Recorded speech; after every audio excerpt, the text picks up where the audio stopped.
આજે અમારી આગળ આવ્યું હતું લેનોવાનું લેપટોપ, જેમાં નો પાવરમાં આવ્યું હતું કે ચાલુ જ નહોતું થતું. એટલે હવે ચાલુ નહોતું થતું એટલે ટેસ્ટિંગમાં ચેક કર્યું પ્રોપરમાં તો ન ભેગું થયું, એટલે આપણે ચાલુ કહી દીધું એને ઓપન કરવાનું, કેમ કે હવે ચાલુ ન થતું એટલે ઓપન તો ફરજિયાત કરવું જ પડે. એટલે લેપટોપને રાખ્યું નીચે ને ઉપર રાખ્યો કેમેરોને ફટાફટ કરી નાખ્યું ડીએસેમ્બલ કરવાનું સ્ટાર્ટ.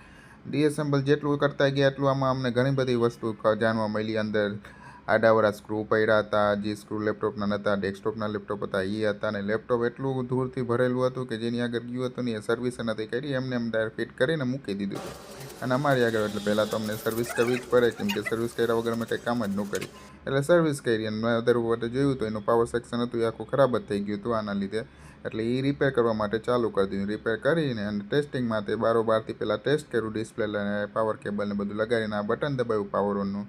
જેમ બટન દબાવ્યું પાવર વોલ્ટેજ ચાલુ અને લેનોવાનો લોગો આવી ગયો. એટલે ભાઈ ફટાફટ ફિટ કરવાનું ચાલુ કરી દીધું કે હવે લેપટોપ ચાલુ થઈ ગયું તો ફિટે કરવું પડે અને ચેક કરવાનું કર્યું સ્ટાર્ટ. તો જેમ હાર્ડ ડિસ્ક લગાવીને ચાલુ કર્યું ફટાક કરતું વિન્ડો લોડ થઈ ગયું. મળી કાલના વિડીયોમાં. Bye bye.